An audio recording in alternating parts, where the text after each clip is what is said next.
know this world is oh so full of trouble. Everybody's got their hang-ups, nothing ever goes away we want it to, it seems.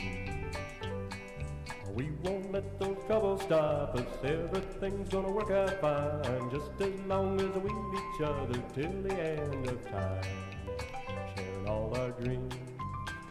For I know everything will work out fine, just as long as I'm yours and you are mine. All around us agitation, confrontation, demonstration, covering every situation, clear from A to Z.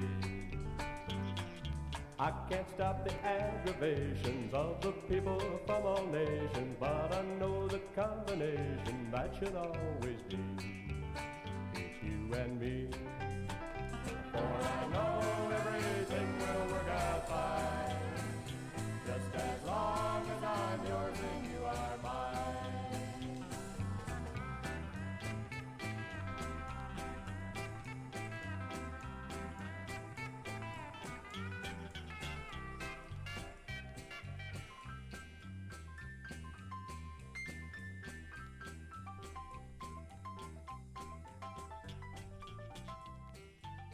Hello and welcome to Pop Culture Yearbook.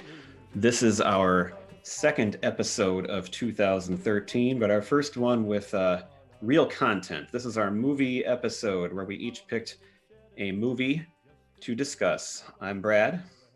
I'm Pete. And Pete, I think we heard some interesting music on the way into this one, and I think you want to talk about that. Why don't you start there? Yeah, so fans of the show may have recognized that the music that you just heard is a little bit different than what we usually start the show with. The music that you heard was actually music from my dad. He actually was a lead guitar, lead vocals for a local band, actually several bands in the southern and southwest Minnesota area back in the 1970s. So that he actually wrote and recorded two songs. So those two songs we're using as the intro and the outro. The reason that we're doing that this month is because this month actually marks on April 23rd, the 1-year anniversary of his passing. So kind of wanted to dedicate this one to him a little bit because we're going to be talking about a movie that sort of ties into my relationship with him, and we'll get into that a little bit. But actually, I'll just kind of jump right into it. So much of the relationship that I had with my dad was kind of centered around baseball. We were big Twins fans, and we would go out in the backyard almost every single night during the summers and just play catch, even all the way through my high school and college years. We would just kind of grab the glove and throw it around back there. The glove that he had, it was the only glove that he ever owned in his entire life, and it was from the 1950s. I'm not exactly sure what year, but I'm guessing when he was maybe 13 or 14 years old, in that age. So it was probably from 1953 or so. And it was a Carl Furillo glove. And it was, because it was so old, the webbing was basically down to nothing, but he could still play with it. And it was amazing. And I used it a lot too, just for practice, and it kind of helped me out a little bit. But it's the only glove that he ever really used. And Carl Furillo was a player for the Los Angeles Dodgers and was a teammate of Jackie Robinson. And my dad was a huge Dodgers fan before the Twins came. The Twins became a team in 1961. So that was not until my dad was an adult at age 21. But so his entire childhood, he was a big Brooklyn Dodgers fan. His all-time favorite player was Jackie Robinson. And I even had a comic book that was his, but I'd kind of inherited it. It was a comic book all about Jackie Robinson and Branch Rickey and kind of their relationship and all of that kind of stuff. And it was actually really good. I just remember reading it over and over and over again. So when the movie 42 came out, it really made me think about that and my relationship with him, and kind of how that intertwined. And so I think 42 is a pretty much perfectly done movie. extremely well done. And as I think about watching that movie and think about who my dad was, I really do think that Jackie Robinson being so important to him influenced actually some of the political views that he has, or that he did have, and eventually passed down to me. So I think it influenced me in that way. So that was why when we decided to start talking about 2013, I wanted to talk about the movie 42. So I just say that like I don't know that I'm sure I've seen that glove obviously, but I can still like picture your dad playing catch or playing softball, and I can actually like feel like I can picture that glove. Something about it stood out even back then. His yeah. old ratty glove that he would use, which just looked perfect for a Merv glove. It just seemed to fit. Well, So I think that's just really cool that it had such a significance to it and everything. yeah, yep, and I still got it in the garage. But I'm glad you brought that up, because one memory, because you played, and a lot of our friends, and even he played on a church league softball team that we had pretty much through our high school years. And he was on that team. And I remember one game when I was playing second base, he was playing, we had 4 outfielders. So he was playing right center, so pretty much right behind me. And there was a fly ball hit that looked like it was going to hit the gap. And I saw my dad. He was like 55 years old at the time, and I saw him racing after it. And I didn't know if he was going to make it or not, or even if I was going to have to, from second base, try to run all the way back out there, or not, or what was going to happen. But he reached up, he got to the ball, lunged up with that old glove that had no webbing, and made a perfect snow cone catch, which I didn't even think would be physically possible with a softball, which of course is bigger than a baseball. And with that glove, it was just one of the most amazing catches I had ever seen. It would make Byron Buxton proud to make that running catch with that glove. So and we even talked about that moment with in the last few months when my dad was going downhill. It was clear that he didn't have much time with. We had a lot of good conversations about old memories and everything, and that one that catch came up in that conversation. And he remembered that too. He did remember it. Well, I started to bring it up, and I said I remember a church league softball game, and he goes, "I know where this is going," and so he knew right away. So absolutely, he remembers that one like it was yesterday. And oh, by the way, when he played, he didn't. Most of us would wear shorts or sweatpants or baseball pants or whatever. He would just wear his old work jeans and like work shoes, not even like tennis shoes or anything like that for playing. So he's in all that when he makes that catch. So makes Classic that catch Merv. all the exactly makes that catch all the much more just a ridiculous catch.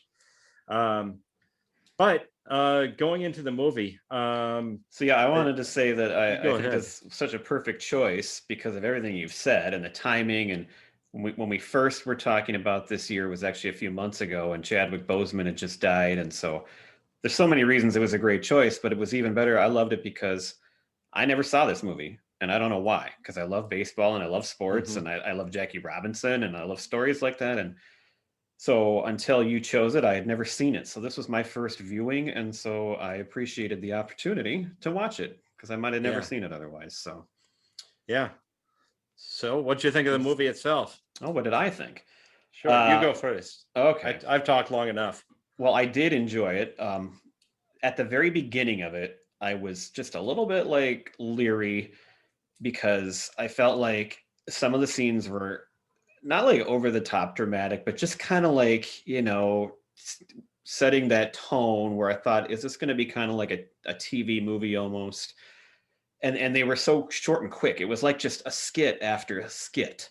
Like they showed him Branch Rickey with his plan, and then they signed Jackie Robinson, and then he has a baby, and then he's in the minors, and it's just like all this stuff happened, and it just happened like just really quickly. It was all setting up the back, right? The back, and it finally said, but I mean, who cares? Because there's a lot to get through, and they got through it, and it wasn't like I didn't like it. It was just what I noticed. But then after that, I thought the rest of the movie was excellent. And I loved the way they told it, and I thought it was told at a very good pace after that, and it was all really well done. So I was happy to watch it, and actually, I think I knew Harrison Ford was in it, but I think I forgot that too. So to see, you know, a recognizable big star like that I wasn't even really thinking was going to be in it, it just, I don't know, it just kind of hit me as, man, I should have seen this before, because why wouldn't I? Yeah. I remember well, a couple of things about that first scene with Branch Rickey, who was Harrison Ford's character. That scene was actually it meant a lot to me because it was actually depicted in that comic book that I was referring to. Right. It was pretty much that same conversation, and like how he kind of arrived at that decision. And also the other thing about it was, if you didn't know it was Harrison Ford, it takes you a second or two to recognize him as Harrison Ford. Yeah, he's definitely like gets right into the role, and it's not, you know, he's older, of course, but it's not quite what you picture or think of when you think of Harrison Ford, right? Right. And so I thought that was pretty well done. The other thing that you do kind of learn in that scene is that it's not just Branch Rickey being a good guy and kind of going against the grain. It's Branch Rickey also making a business decision, and he's deliberately bringing attention to his team, and sees that there's dollar value attached to it. Right. And I liked how they didn't like cover that up or anything. Sugarcoat and maybe they it, didn't right. go into all the details as great as, you know, as much as they could have. But I mean, you definitely get the sense that while he is doing something good, it's not like he's a savior, and, you know, he understands the business side of it. And so I like that they portrayed it in a way that was hopefully at least somewhat realistic. Right.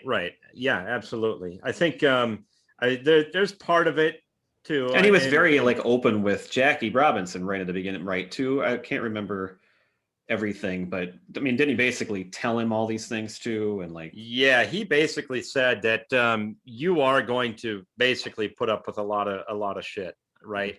And he had to be able to stand his ground, or, you know, to stand down and not want to fight back. And I have heard about this whole story is that many teams were considering doing this back at that time, but of course no team had ever actually pulled the trigger. And there were some players that many believed were actually better than Jackie Robinson that could have more easily actually made it to the majors, which is kind of hard to believe, because there were lots of people out there, I'm sure, but a never part given of the it, opportunities. So right, and a part of it was that they had to bring up a guy that had the right personality, that was going to deal with it well.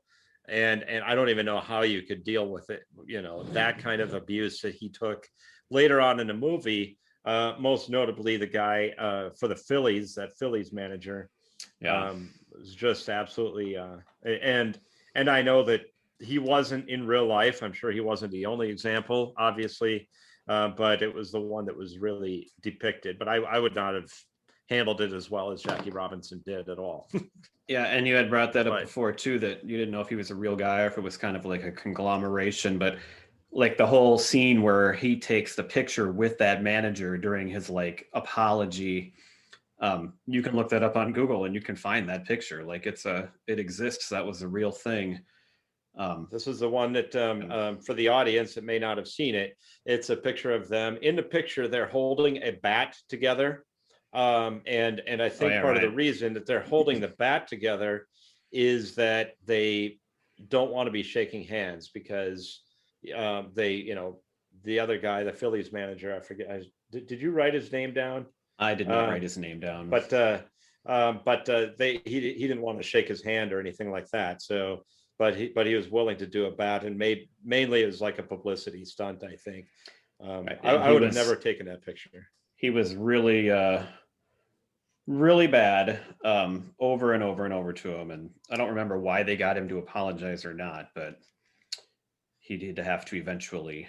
I think it was because show some sort of remorse. Yeah, it's not even pretend like you're showing remorse. I'm betting that he didn't actually have any remorse in real life, but he realized that his career could be in jeopardy as a result of it, or something. His name was William Chapman. William Chapman. Yeah. What an asshole. I just looked it up and found the picture right here. I liked Okay. so I love the show Scrubs, and John C. McGinley, who's like Yes, the he's older surgeon, fantastic. and he's in this movie and he plays an old time announcer and he talks in the old timey way, and he did a great job. So I loved that part. He just really fit the role and what you think of with those old time announcers perfectly. Yeah, yeah. The other thing I about thought. Oh, go ahead. no, you go.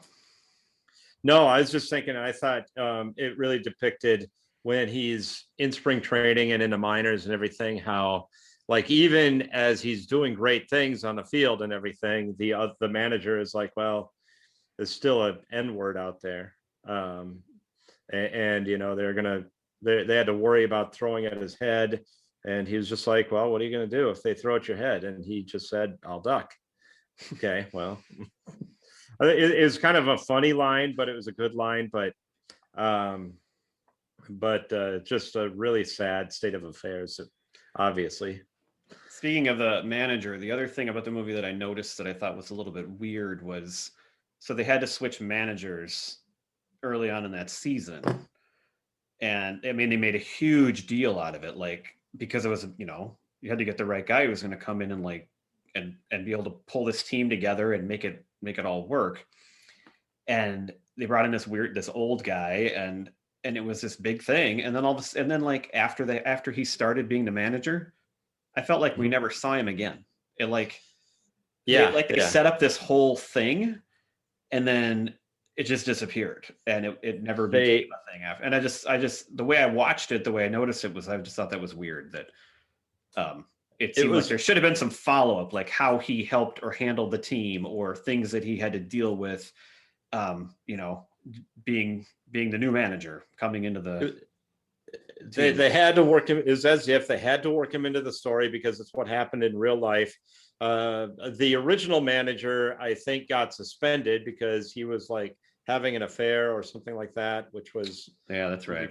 It was frowned upon back then. I mean, nowadays it's always frowned upon, of course, but it's not something that you would get suspended for today as a manager. But that was the way it was then. But they had to work him into the script.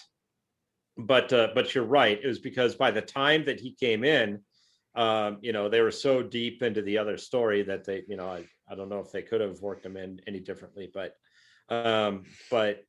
yeah, it was like the first time he walks in, he doesn't know what's going on at all. He doesn't know what team they're playing that night.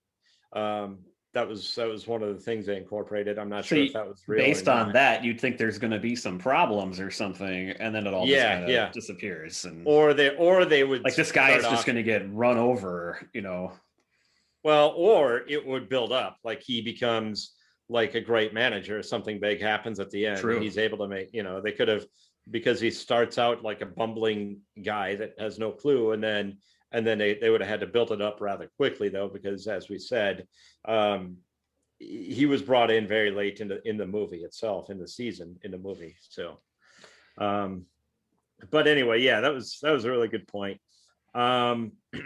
It was just eye-opening, and it's what we all know. But when they showed the things like the parent influencing the children, when the child is sitting there watching the game, it's like a 10-year-old or 12-year-old kid, and then the parent is yelling out N-word and all of that kind of stuff, how he's influenced by what's going on. Mm-hmm. Very, very powerful. I thought it was a really powerful movie all around. My favorite, well, speaking of that, my favorite scene in the whole movie is when Pee Wee Reese, who was second baseman, is that what he was? He brings in like a piece of hate mail that he got and complaining about it, and how he's getting this because he's playing with Jackie Robinson. And then was it to Branch Rickey, I think, and he pointed and said, yes, that's all Jackie's hate mail, which is just this mountain of letters. Yes. And then Pee Wee Reese like gets it and like backs off, actually reacted the right way. And then they had the moment where during that next game, he walked over and put his arm around him on the field and like made a very grand gesture to show that he stands with him and that he's not going to let people, bully him or worse. And I just thought that was really cool. And it was really well done because it's the kind of scene that could come off as really cheesy, but I was totally sucked in. Like it got me. It got me in the right way. Yeah, I also And that's remember the kind of what I scene. like too. I mean, it's like you said, it's a story that we, of course, and most people know at least pretty well.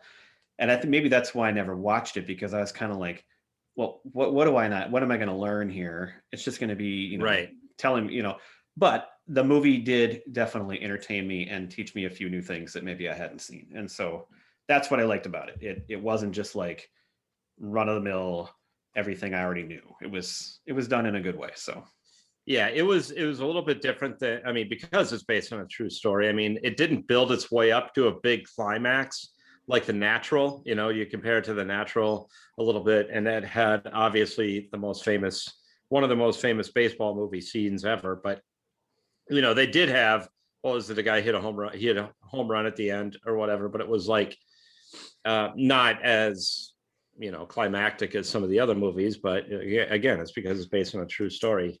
The other thing that stood out to me was the scene where Jackie Robinson goes into the tunnel with his bat, and he just kind of loses it. But he controls his emotion enough to take it to where nobody can see him and all of that kind of stuff. And he just sort of pounds his bat on the wall over and over and again, and he just has this big tantrum. And then Branch Rickey comes and kind of talks him down. And so whether or not that really happened in real life, I'm not sure, but that was a pretty powerful scene as well. Yeah, and it showed how he's not going to keep it together perfectly all the time, and right, it's not possible. So yeah, absolutely. So yeah, I enjoyed watching it. I'm glad you picked it. It was a great film, I thought. Did you have anything to add to the movie? I don't have anything more to add to 42. Okay. Do you want to talk about? So obviously Chadwick Boseman's the main star. Yes. But because his career was not as long as we would have wanted, and he didn't have as many movies that we probably know. I mean, obviously we both, I think, love Black Panther and, other movies that he did. But Harrison Ford has had a career that has spanned decades. And so I asked you if you wanted to make a top 5 Harrison Ford movies. And The reason why is because I love Harrison Ford, but when I looked, it would be hard for me to make a list, actually. And I'll explain that in a minute. But I think you'll do a much better job. I think you're a much more knowledgeable of the big Harrison movies. Ford guy. Well, yeah. I love Harrison Ford and everything, but you're right. When I looked at the list of movies, I thought there was going to be like, 25 movies to pick from. There's a lot of good movies there, but like the ones that stand out for being the top 5, there wasn't as many as I probably thought there would. Well, I think part of it's because so many of his movies are part of these franchises. Right. And I grouped them together in my top 5. Oh, you did? Okay. Because I was wondering, because so for me, growing up, for whatever reason, I never got into the Star Wars movies. Like I never even saw them until I was an adult. Right. So I couldn't I couldn't pick a Star Wars movie and say, I love Harrison Ford in this movie. And I also barely saw the Indiana Jones movies too. The first one I ever saw was the third one, The Last Crusade. Yeah. And I never really saw the 2 before that until I was much, much older. So while a lot of people probably loved Harrison Ford from those things specifically, like I did, for me, The Fugitive, that's my Harrison Ford movie. That's it. Like that's one of my all-time favorite movies. Like it's a top 5 type of movie of all. And so beyond that though, it's just, there's a whole bunch of movies I like and I love him as an actor. Yeah. Yeah. But I don't really know where I go after that as far as like what I like next. So I'll just jump into my top 5. I did have my number 1 was Star Wars, because it's a great franchise. The original 3 were fantastic, and I thought he really made those movies. But keep in mind, he wasn't the central figure in those movies like he was in many of the other ones. But still. But he was obviously a major character, and that's where everybody really got to know him. He was in a few things before that, but that's where he became nationally known. I thought, since you know those movies better than me, that you might have a specific one that you really liked, but you lumped them together anyway. Of the 3, I think Empire Strikes Back is the one that stands out as being the best. in my opinion, of the three. If I were going to rank within those original three, I would say Empire Strikes Back, A New Hope, and then Return of the Jedi, as far as quality of the movies. And then I did have Indiana Jones, which, and I'm excluding the fourth one, which I thought was god awful. The one that just came out a few years ago, but I never saw that one either. yeah, you don't need to. It's terrible, and they're working on a new one too. Yeah, I thought so. Yeah, so I mean, hopefully they do a better job on that. But of the Indiana Jones movies, you had even mentioned, I think The Last Crusade was the best one of the three. Yeah, I really enjoyed it when I first saw it. It is a great movie. Yeah, it was really fun. Ranking the Indiana Jones movies, I would pick that one first, and then the first one, Raiders of the Lost Ark, and then Temple of Doom, in that order. 42, which we've already discussed, and then I had Fugitive, and then it's another franchise, the Jack Ryan franchise. Oh yeah, like Clear and Present Danger. Yeah, Clear and Present Danger. How many of those was he in? Was 3 he or 4 maybe? Is there a submarine one too? Yeah, that you're thinking of Hunt for Red October, but he wasn't in that one. No. Alec Baldwin. Oh, right. That's the same book series. It's Jack Ryan. It's the same character, right. but Yeah, he's not played by. Yeah, I knew that, but I was thinking there was a Harrison Ford one though too. Yeah, no. And then they've got newer Jack Ryan. And by the way, the Jack Ryan series that was on Amazon Prime with John Krasinski as Jack Ryan is really good too. If you haven't seen that, I would recommend it. I haven't seen it, but I have heard about that it might be pretty good. Yeah, it's fantastic. Of the Jack Ryan movies, I had Patriot Games as being the best one. Oh yeah, that's one I've seen. Yeah, that's a good one. So right. That rounds out my top Harrison Ford movies. Very nice. So like I said, I just love The Fugitive. That's what color was Ice? He's so great in that movie. All right, shall we move on then? I think we can. All right, so I picked The Way, Way Back. And like I said in our preview, if you haven't seen this movie, stop this podcast, go watch it, and then come back. And then tell us what you thought, because it's that good. So this movie came out in 2013, and so Steve Carell is kind of like the star, although it's a ensemble cast. But there's not one that stands out. This is right towards the end of The Office. I mean, he's huge. He's been in some other really big movies, he's like kind of the draw. And so when I saw the previews, you're like, oh yeah, it's Steve Carell. I love him. I'll go watch that.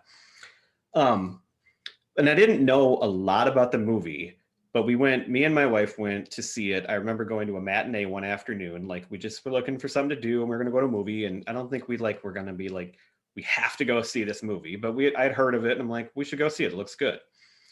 So my expectations weren't like sky high, like they are for some movies, and maybe that's part of it. But when we sat down and watched that movie, I mean, when we got out of it, like I could have sat and watched it again right away.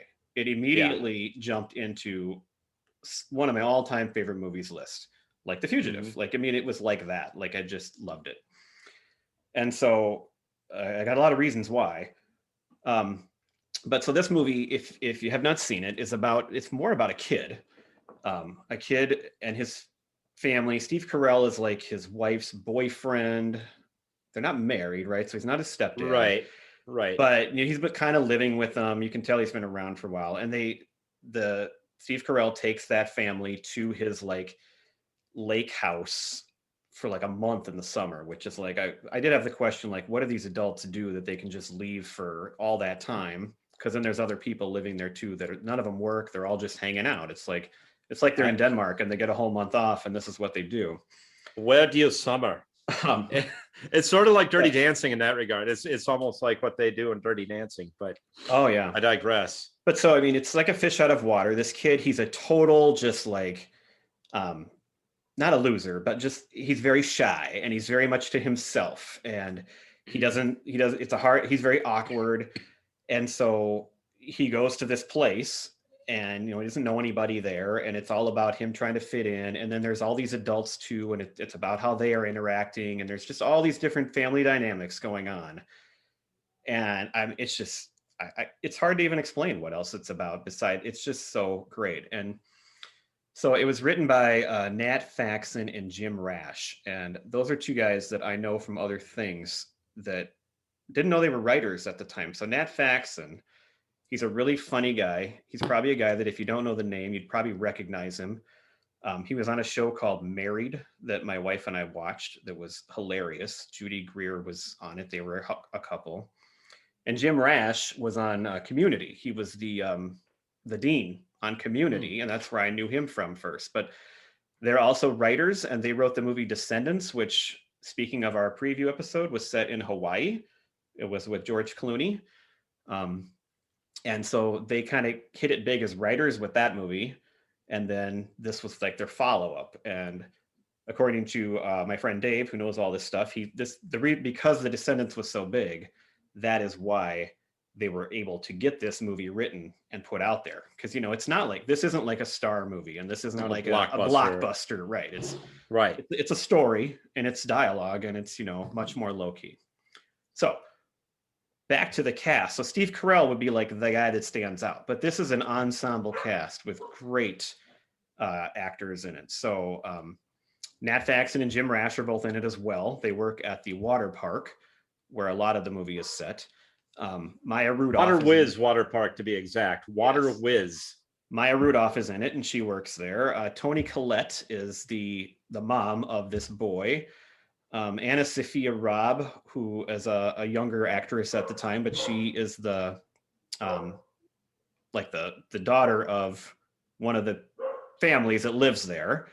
And then Allison Janney is in it, and she is just perfect in her role. She's like that kind of drunk next door neighbor who just wants to have a good time all the time, kind of inappropriate, but she's nice and she loves you and she's great, and she pulls that off great.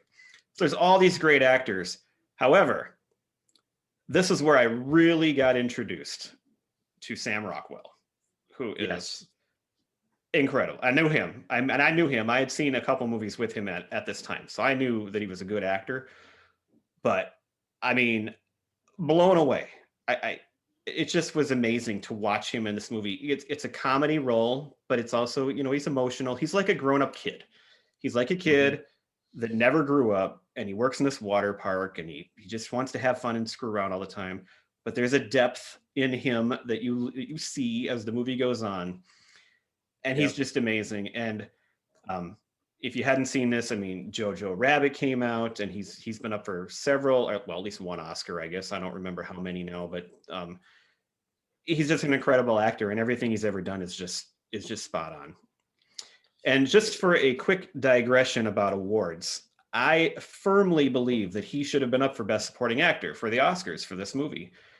But comedians never get up for that kind of thing. But that's how good he was. I'm not just saying it because I liked him. He was that good that this is a role that should have been award nominated. And the movie, by the way, itself should have been up for at least a Golden Globe, where they have comedy category. Yeah. I can't believe that it wasn't up for some awards. It just blows my mind, and it's ridiculous. Right. So that's a little. Well, I mean, your point about the character, how it has some depth. And go ahead. I got more to say, but you go ahead and cut in here, please. Because sorry, all right, that was too much. But he, the kid, his relationship with Steve Carell obviously is very salty. That's how the movie begins, and you can tell right away it's just icy cold. He doesn't care for him at all. Sorry. So speaking of Steve Carell, you think of him as a funny guy, and everybody loves him. This is a totally different role. The thing that stands out in this movie that, if you didn't know going in, he's an asshole. He plays, and he's a great kid, and he's done it other times, so you might know by now, but he plays a great asshole. Like, he's a jerk.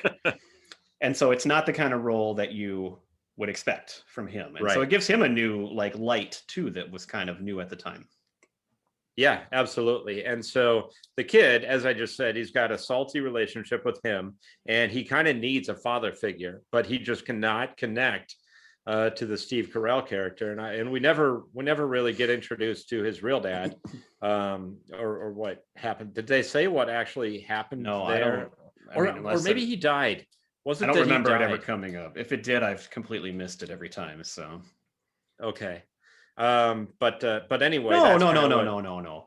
because towards the end of the movie, he wants to go live with him. Oh, maybe. Remember? And he okay. claims that his dad wants him to come live with him. And Steve Carell says, your dad doesn't want you, and which is the truth. But like he says it in such a just mean way, and it really kind of crushes the kid. So he is alive, but he's like completely out of the picture, and he's not a good guy either. And that's what the Sam Rockwell character basically plays, this father figure that this kid never really had. And that's why, and I think, but he's a friend too. He is a friend. And I think it's mutually beneficial, because I think that the Sam Rockwell guy, he also never really had children. And so he kind of fulfills that void in his life as well. So it sort of goes both ways, and it's very deep in that regard. It's a great relationship. It really what it is. It's kind of like a relationship movie between them as friends, and like father-son type relationship. That's really what the movie is about. Right. If you were going to nail it down to one thing. Yes. Other reasons I love this movie. There's movies that just set a mood, and it's hard to describe what it is about it, but they just hit a mood perfectly. And this movie does that. This movie is set in the present day, but it has this nostalgic feeling, and it feels like you go back 20 years. It feels like it's set in the 80s. Like it looks like it's set in the 80s, but it's not. And it's just like it's stuck in time. They go to this little lake, town, and there's this water park, and it's the type of water park you picture from a long time ago. And they drive, Steve Carell, maybe it's put in on purpose, but he drives an old like LTD car. The kid, I can't remember what is his name? Pop and Lock. But what is his name? I can't remember what his real name was in the movie. But he finds his old bike. It's like an old Schwinn bike, and he drives that around the town. They play Candyland, and it just, everything in it creates this just sweet mood of like being stuck in time, and it just fits perfectly. But it is set in the present, and you see all the characters and all the issues that we have in the present day are all there. It's like they go to this place to escape their real lives because it's set in a different time, but you can't escape it even when you're there. You still have those problems, and they come out in different ways. Yeah. And a lot of those like those lake communities are actually kind of like that, at least in Minnesota. If you go like to the North Shore, or the town the place that it actually reminded me of is, if you've ever been to Okoboji, Iowa. Oh, yeah, I have not, but I've seen pictures and heard people that go there, and I know what you're talking about. Yeah, it's a fun little getaway weekend. And like if you were to go to the amusement park there, it's almost like, it reminds me of an amusement park that you would see on Scooby-Doo. It's like got the old fun house, and it's got the old wooden roller coaster, and everything is pretty much like you said, the way it was. And it's a step back in time almost, and that's kind of what has that same feel as this movie. So that's what I thought of. And then kind of fits with the mood as well. But another thing I love about this movie is the music. So I mean, I love music. I'm like kind of the music guy of this podcast, but the soundtrack is just perfect. There are so many moments where the song is just integral to the story and just fits perfectly. So there's a song called Come and See by a band called Young Galaxy. And I had heard it before, and I knew of the song. I actually had it like downloaded on my iTunes, but then it was in this movie, and it's so good. And it's the type of song that you hear in a movie and then you want to go add, and you're going to listen to it. Speaking of the 80s, New Sensation by INXS is in this movie, and they play it at like the perfect time, and it fits right in with the water park.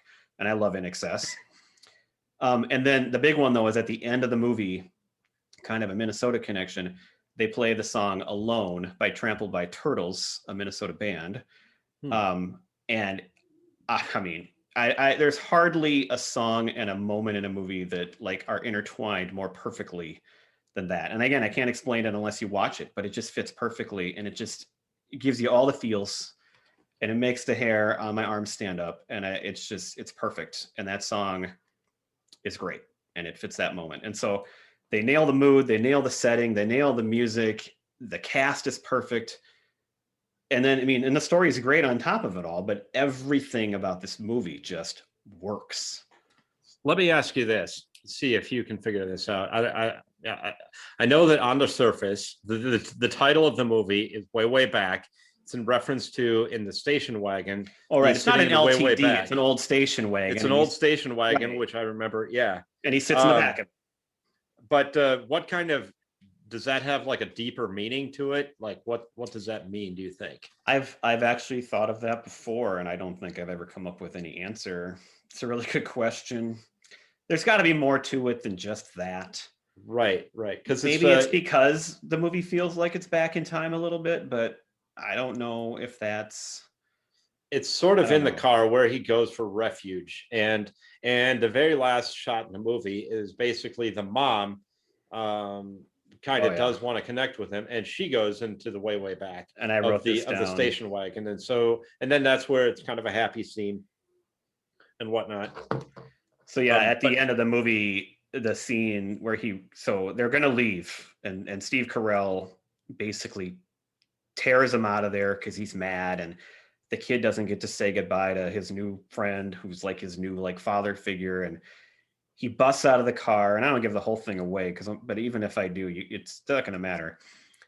He busts out of the car and he goes to say goodbye, and Steve Carell follows him, and the scene where Sam Rockwell's character gets in his face and like tells him to back off. It's just, again, emotionally perfect. And then they get back in the car, and like you said, the mom, like it's symbolic basically that she's done with Steve Carell. She, he's blown it.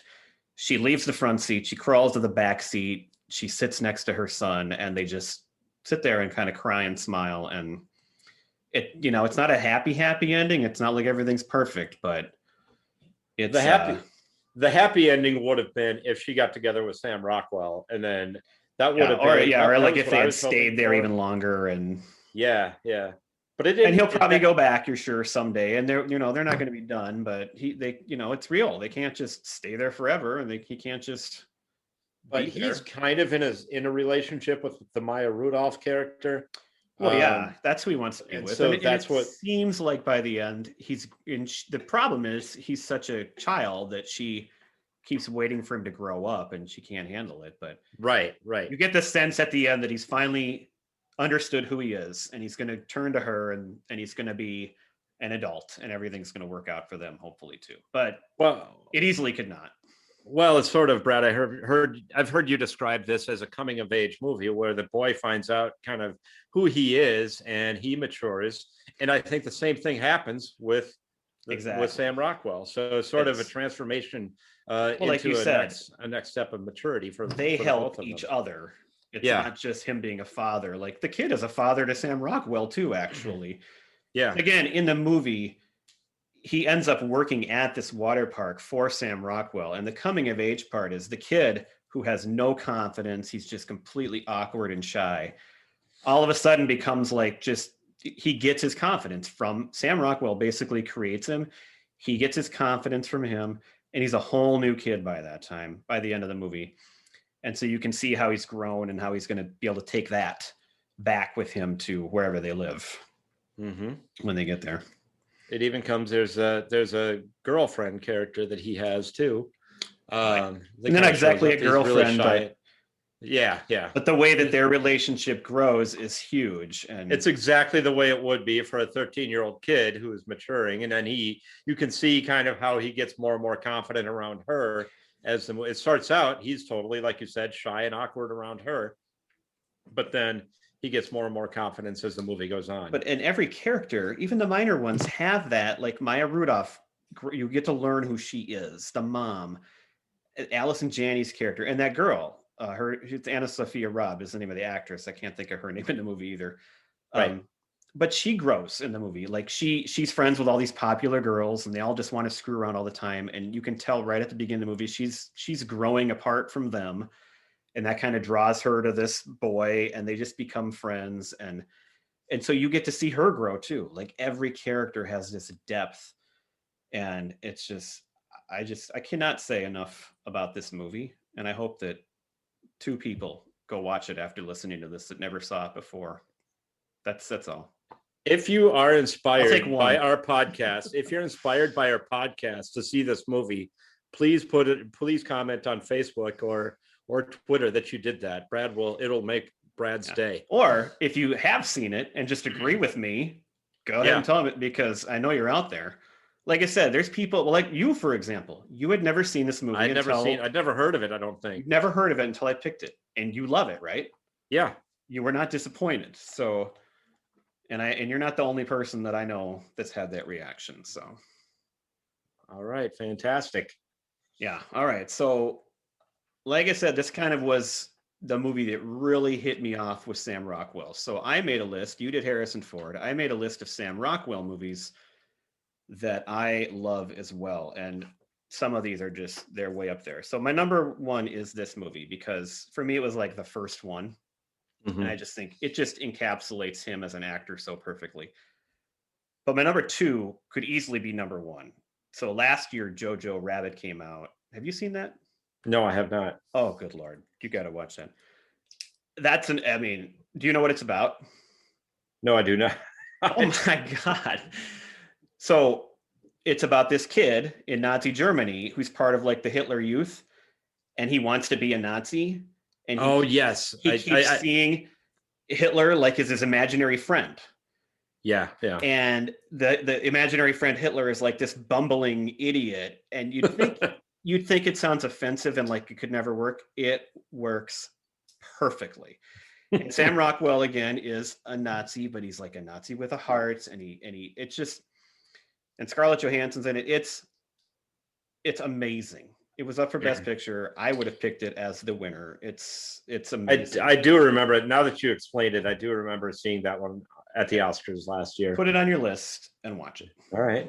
The number 3 is 3 Billboards Outside Ebbing, Missouri, which is the one where he did win an Oscar for. Did win an Oscar for that one, yeah. And he was amazing in that one. And he plays this racist, just idiot. But he can pull off these roles, and it's a good movie.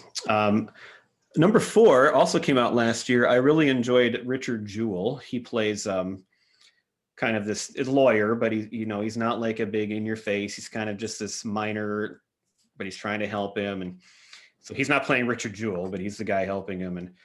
And I was kind of fascinated by that story back in the day. And when the movie came out, I wanted to see it right away, knowing that Sam Rockwell was in it. And I thought it was a really good movie. It got some criticism, but I disagree with a lot of it. And he's great, of course. And then number 5, this wasn't like one of his bigger roles, but I did like the movie Vice, where he plays George Bush.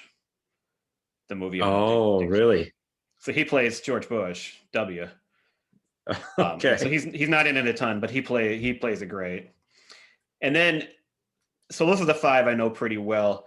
There's a movie called Moon that I watched once, but it was way, way back before I really knew who he was. And I don't know, I just didn't get into it. I don't think I was paying attention like I should be. I need to rewatch it because I know people love that movie, and I need to watch it. And there's a few others that he's been in that I either have seen or haven't seen, but need to see again. And they might jump onto that list as well, because there's nothing that he does that's not well done. So, so that's my list. Fantastic. I went back and I kind of read a couple of facts about Sam Rockwell, and I also watched. There's a really good interview, if you haven't seen it. It's with Larry King and Sam Rockwell. It's pretty fascinating if you watch. It's about 20 minutes long, the video that I found, and so he kind of talks about Sam Rockwell wants no part of having children, and I don't even know if he ever wants to get married. He's been he's in a relationship, but they. I don't really know anything about him like that. Yeah, no. He was just like, you know what? I just don't want anything to do with it. I'm happy being an uncle, but that's basically it. It may come from the fact that his parents were divorced when he was really young. His parents were both actors, and they kind of that's how they got him into it. One thing, a quote that he had that I thought was pretty good, and I know that you've said similar things as this. He says, I really believe that people like Bill Murray or John Belushi are just as great and just as valid as Robert De Niro and Al Pacino. Yeah. I don't think you can say One Flew Over the Cuckoo's Nest is a better movie than National Lampoon's Animal House. They're different genres. I think they're both examples of great craftsmanship, which is why do we not have Oscars for these comedy movies that do what they're supposed to do and they make you laugh? Well, I think they entertain you. Even if we did, because they do have the Golden Globe. Yeah. Most of the time, those aren't even like what you really think of as comedy movies. They're not. Right. They're still serious. They're just, and so like a true comedic performance never gets recognized. It's so rare. The one that I remember, and I don't know how he won, but he was totally deserving, but Kevin Kline won an Oscar for A Fish Called Wanda as best supporting actor way back in like 1988. We should do that in a future episode. And Kevin Kline is a fantastic actor. Yes. He totally deserved it for that role. But like, how often does that happen? It's crazy. I mean, Eddie Murphy's, there's movies that he's done that he probably could be nominated for, and he doesn't get that kind of credit. And I would even say, I mean, maybe this is stretching it a little further, but like Eddie Murphy doing Donkey in Shrek, just the voice, it's perfect. And I don't think it's that easy to just do that. I mean, the credit for that kind of performance should be there. And this is something that actually we'll talk about when we talk about The Lonely Island in 2 weeks. Okay. All right. So 2013. The other thing. Oh, go ahead. Well, no, just one more point that I read about that you kind of alluded to this as well. Sam Rockwell is really good and pretty much known for playing characters that are simple, that come from simple backgrounds, and kind of making them into powerful characters, which is pretty much what he did in Way Back, as well as some of those other movies that you've talked about. You never mentioned that he was in The Green Mile. Oh yeah, well, see, that's one. I haven't seen it for so long, but we have it on our DVR. We're gonna watch it with our son, and we haven't gotten to it yet. But I do remember.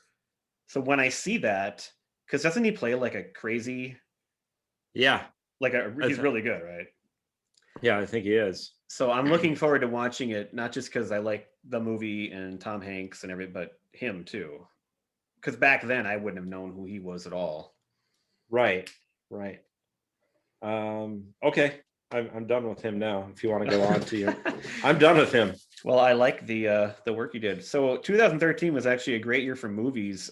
So the fact that this is my like top movie, I think shows you how much I love it, because I've got a whole list here of like, these are all movies that came out that I really liked that year. So The Great Gatsby, I thought it was a great version. Again, it got mixed reviews, but I thought it was pretty much on point for the book, the way I read it. The movie Her with Joaquin Phoenix was really good. Mm-hmm. American Hustle was a good movie, nominated for awards. We're the Millers is a comedy that I enjoyed. Don John was a good one that I thought was funny. This Is the End is a good comedy. I didn't see The Purge until years later. My son's into horror movies, but I don't like horror movies, but that's one I actually like. I like the story. I like the idea of that movie. Mm-hmm. Fruitvale Station was a good movie. The Spectacular Now was a great movie, like a teenage movie, but more serious. Saving Mr. Banks came out that year with Tom Hanks. And I also really liked The Secret Life of Walter Mitty with Kristen Wiig and Ben Stiller. Those are all movies that I really, really liked, and none of them are my top five. All right. What were your top five? All right. So my top five, I did have one thing. My number five, I lumped together animated movies, because this is the year Frozen came out, which everybody loved, but it's also the year Despicable Me 2 came out, and I was a huge fan of both of those first two movies.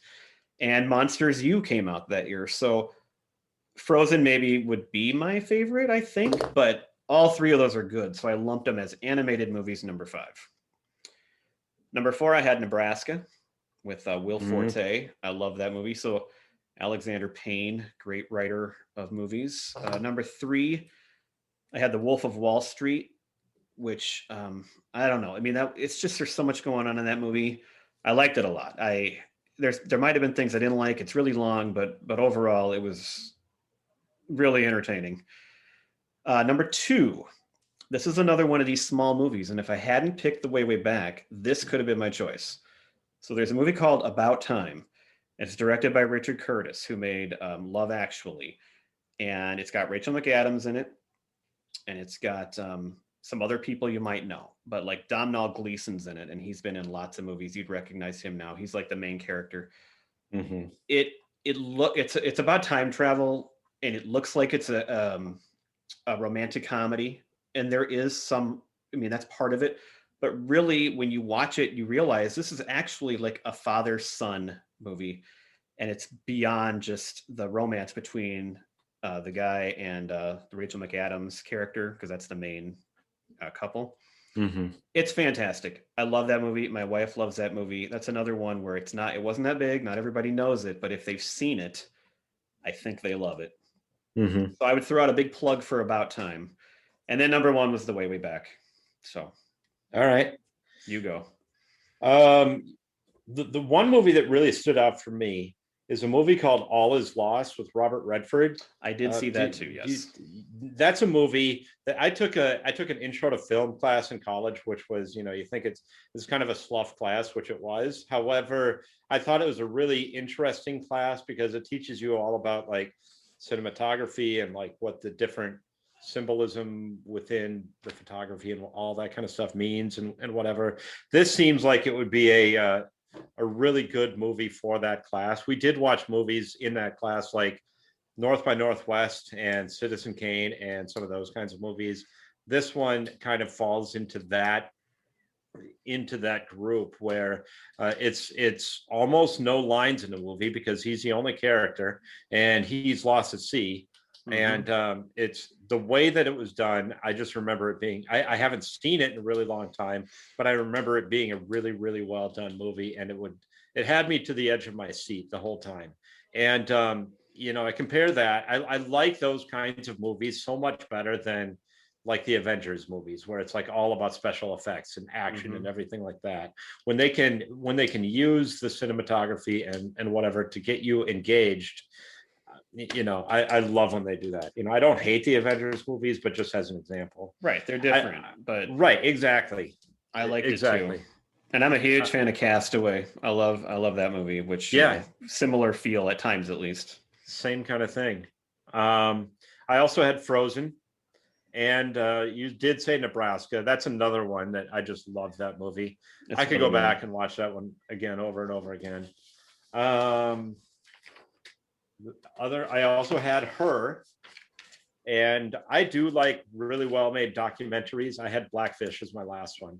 It was disturbing to watch. That came out that year, huh? I missed that. That's what I had written down, unless I missed something incorrectly. But it was really well done, but it's very disturbing, and you never want to go to SeaWorld again after seeing that. No. Which is too bad because I love SeaWorld.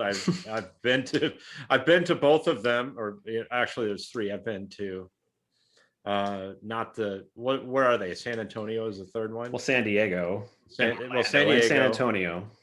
Yeah. So I think there's. I've been to San Diego and Orlando. I've been to those ones, and they're really fun. But before I've seen that movie, so that rounds out my top 5. Actually, that's funny because I mentioned in our preview that I went to San Diego that year for the first time, and one of the things that we had talked about is like the coworkers, like what can we do while we're there. And the big controversy was, should we go to SeaWorld or not? And most of us were like, no way are we going there. Right. So right. We didn't really have time anyway, but we definitely discussed it. So it makes sense that movie came out that year. Yeah. Yeah. Anything more to add? No, I love that movie. I want to say it again. Yes. Very, very well done. But unless you have anything more, I think that will wrap up our show for this time. Thank you very much for listening. Stay tuned. And what are we talking about in the next episode? We're doing our music episode next. So yes, couple albums. It's going to be spectacular. All right.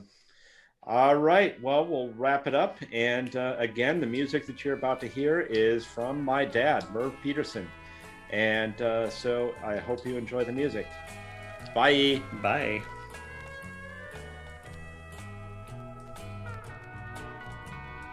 I haven't got the vaguest idea why you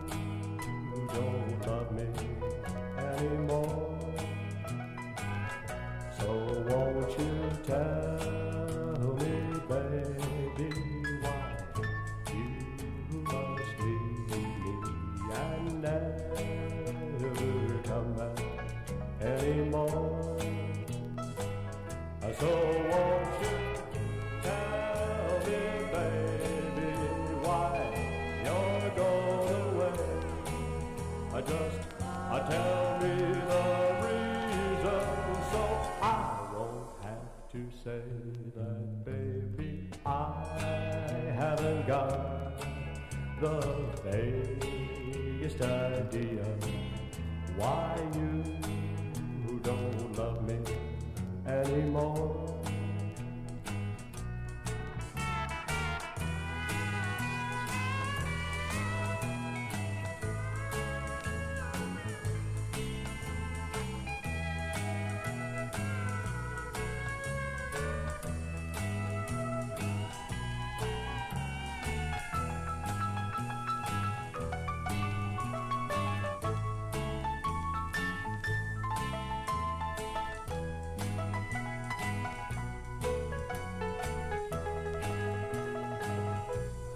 Can you ever say that it's all over when I still love you more each day?